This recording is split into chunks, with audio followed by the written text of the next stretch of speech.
Welcome, medical students, to today's cardiology lecture. Today, we will be delving into the fascinating realm of Lown Ganong Levine, LGL, syndrome. LGL syndrome is a relatively rare cardiac condition characterized by pre-excitation pathways, leading to the development of supraventricular tachyarrhythmias. Our aim is to provide a comprehensive understanding of LGL syndrome, including its molecular basis, clinical presentations, diagnosis, management, associated complications, and emerging therapies. So, let us begin. To fully appreciate the intricacies of LGL syndrome, it is crucial to comprehend the normal sequential activation of cardiac cells in the heart's conduction system.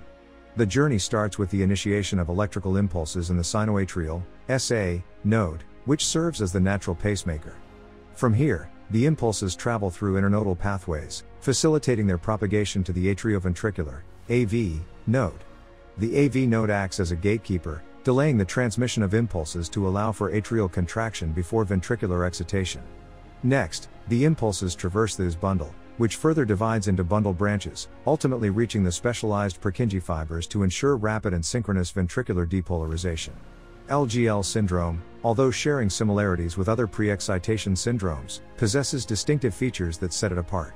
It is essential to differentiate LGL syndrome from Wolff-Parkinson-White, WPW, syndrome and Mahayan pathways in terms of clinical presentations, electrocardiographic findings, and underlying mechanisms.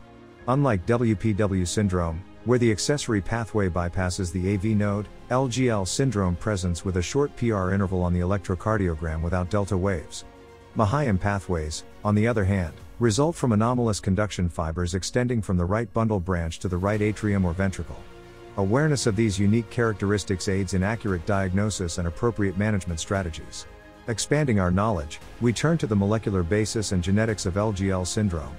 While the condition's exact etiology is still under investigation, emerging research suggests a genetic predisposition.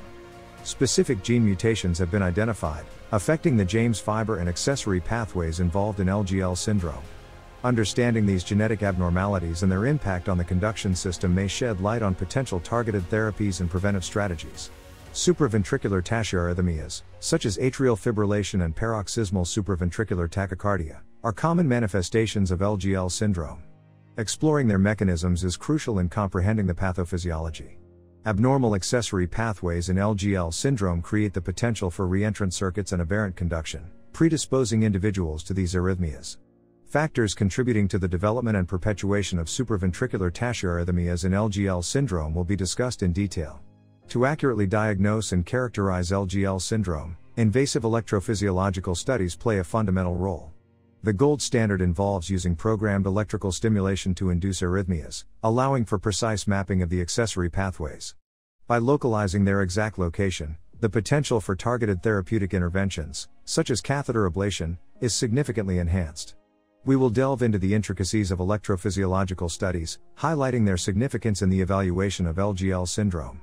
Building upon the previous topic, we shift our focus to the management of LGL syndrome.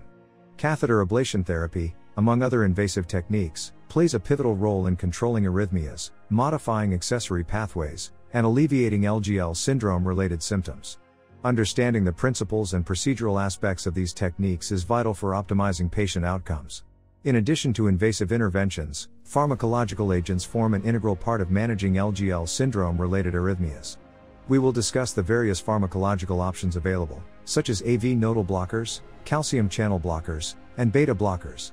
Understanding their mechanisms of action, indications, and potential side effects aids in tailoring therapy to individual patients. Individuals with LGL syndrome may face an increased risk of sudden cardiac death. Assessing the factors associated with this heightened risk enables appropriate risk stratification and management strategies. Implantable cardioverter defibrillator, ICD, placement plays a critical role in preventing sudden cardiac death in high-risk LGL syndrome patients. We will explore the indications, challenges, and benefits of ICD placement in detail. The relationship between LGL syndrome and concomitant structural heart diseases is an area of ongoing research. We will explore the possible coexistence of LGL syndrome with structural abnormalities in the heart, such as atrial or ventricular septal defects, atrioventricular valve disorders, or cardiomyopathies. Understanding these associations is essential for comprehensive patient evaluation, treatment, and long-term management. Diagnosing LGL syndrome in pediatric patients presents unique considerations and diagnostic difficulties. We will discuss the specific challenges faced in this population, including age-related variations in electrocardiographic findings and the appropriate evaluation methods. Recognizing these nuances allows for early detection, intervention, and improved outcomes in pediatric LGL syndrome patients. Evaluating the long-term outcomes and efficacy of catheter ablation procedures in LGL syndrome is vital.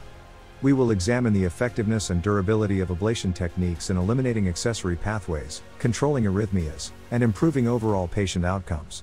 Understanding these prognostic factors guides clinical decision-making and provides valuable insights into the long-term management of LGL syndrome. The pursuit of novel treatment modalities and advancements in the management of LGL syndrome is an ongoing endeavor. We will review current research and ongoing studies exploring various avenues, including gene therapies, targeted drug interventions, or advancements in minimally invasive ablation techniques. Familiarizing ourselves with these emerging therapies nurtures an exciting potential for further improving outcomes in LGL syndrome patients. In conclusion, Lown Ganong Levine, LGL, syndrome is a complex cardiac condition. By understanding its molecular basis, clinical manifestations, diagnosis, and treatment, we can provide optimal care for patients with LGL syndrome. Thank you for watching.